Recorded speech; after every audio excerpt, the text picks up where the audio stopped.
Shalom à tous, Chag Sameach, bienvenue dans ma souka. Vous savez que la fête de Sukkot est considérée dans nos textes, dans les prières, comme Zman Simchatenu, le temps particulier consacré à la joie, et qui doit culminer à Simchat Torah, le dernier jour de la fête de Sukkot, par une joie qui doit exploser de tous les côtés. Cette année, c'est un peu particulier, évidemment.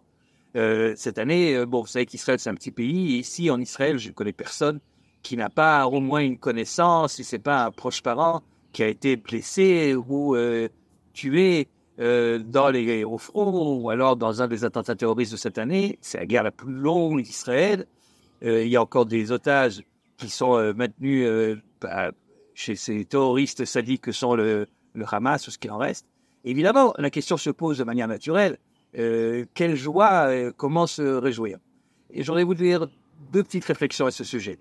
Premièrement, il y a plusieurs manières de faire la guerre contre nos ennemis.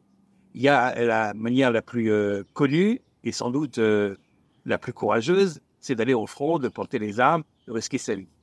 Mais puis il y a tous ceux qui, ici en Israël et également chez nos frères juifs de diaspora, qui font l'effort, qui participent à l'effort de guerre en aidant d'une manière ou d'une autre l'État d'Israël ou les soldats ou les familles, vous savez, les jeunes femmes dont les maris sont partis depuis des semaines, des mois, quelquefois plus, au combat et qui se retrouvent seuls à la maison avec les enfants et qui ont besoin qu'on les aide, qu'on les accompagne, qu'on leur parle.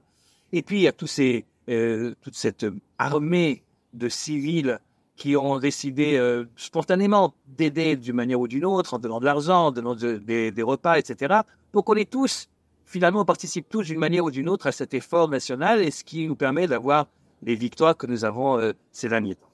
Mais une autre manière de participer au combat et de participer à l'effort national de la guerre, et c'est justement de faire le contraire de ce que nos ennemis recherchent. C'est-à-dire, eux veulent nous démoraliser. Qu'est-ce que c'est que le terrorisme, si ce n'est, par définition, vouloir semer la terreur dans la population?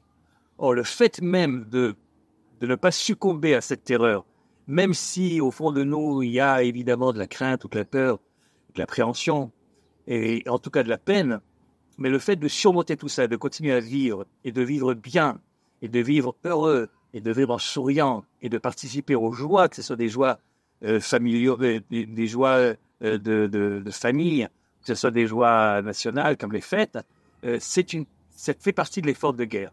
Et donc, il ne faut pas avoir ce sentiment d'indécence, comment pouvons-nous nous réjouir, etc.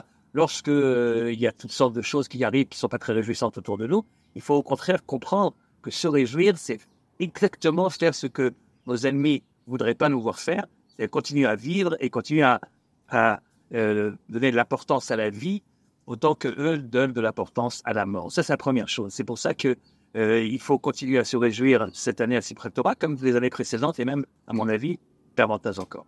La deuxième chose, c'est qu'il ne faut pas confondre la joie et la hana'a. La hana'a, c'est la jouissance, le plaisir. La joie provient également, surtout quand il s'agit de la joie juive célébrée dans le texte, elle provient du fait qu'on donne une signification à notre existence.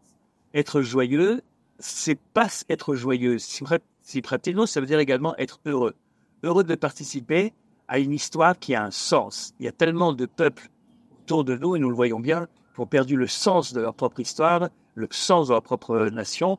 Et nous savons, et peut-être cette année plus encore que les années précédentes, que notre histoire a un sens, a une direction, et la joie que nous devons ressentir à ce côté à Simchat Torah, c'est cette joie-là également. C'est la raison pour laquelle, cette année, à Simchat Torah, non seulement on sera joyeux, mais je pense qu'on sera encore plus joyeux que d'habitude.